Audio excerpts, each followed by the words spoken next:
Well, we're back here at IPPE 2025, and I'm sitting with Dr. Alex Strauch, a fellow Spartan with Star Veterinary Services. So, Alex, welcome to IPPE. Thank you for having me.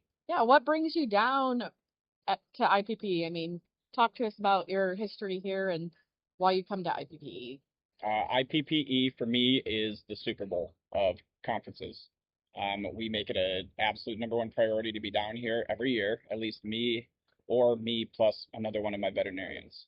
So being a private poultry veterinarian, providing services to commercial poultry companies, there's a lot of producers here, and there's a lot of allied industry here, and everything else in between. So everybody meets here. That's why I'm here, and we're here right now.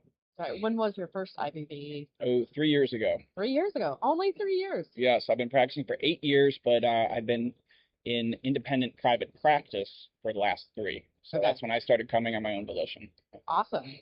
So obviously we have a lot of problems going on in the poultry industry. Can you kind of talk about the different challenges your producers are dealing with today? I'll keep it short and sweet.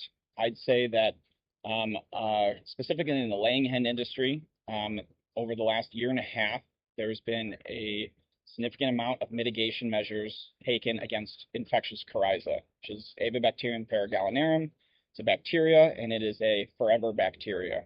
So multi-age layer complexes or multi-age pullet complexes, if they have been exposed to coryza, have needed to rethink their vaccination programs. And I've been on the front line of that in the Midwest for about the last 2 years. And that's coryza. Of course, the big boogeyman in the room is HPAI, highly pathogenic avian influenza. So I'd say 50% of my time, energy, and effort the last couple months has been in preventative measures for clients and re-bolstering our biosecurity programs, not just chemical and physical, but administrative and operational biosecurity measures as well. And let's see here. The third topic that's very interesting for people is the general cage-free transition.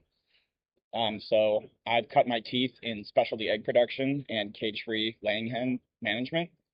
And as more and more people either transition their complexes to cage-free or expand into specialty cage-free production, I'm right there alongside them with management and medicine programs to fit the very new, or the very different health and management challenges that affect cage-free laying hen. Yeah, so obviously I come from the swine world, you come from the poultry world, we cross paths and work together.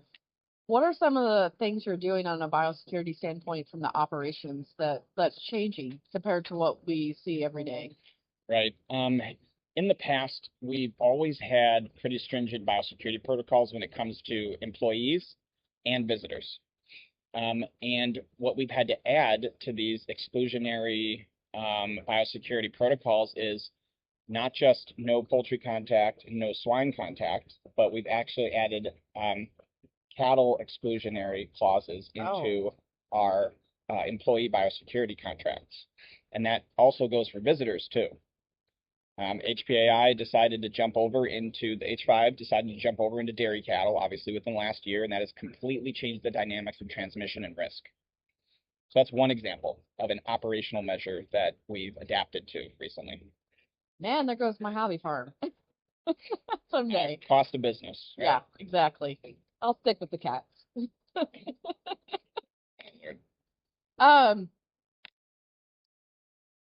I guess what is some opportunities? Obviously, you think we talk about the grim, the nasty that we have to deal with, the problems, right? What are some opportunities that you see in the poultry industry?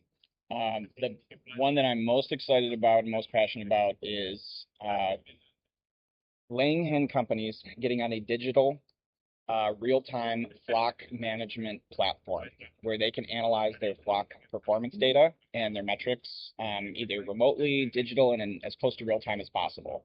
I feel that that is going to be the biggest differentiator of those who succeed and those who fall behind in the next couple of years are those who are amenable to digital flock record systems. They make my job easier, they make me more efficient, and they make management better at doing what they do on a daily basis. Gotta send one, you gotta collect your data, you gotta digitize it, you gotta centralize it, and then you have to appropriately visualize it and analyze it on either a daily or weekly basis. Weekly at the minimum.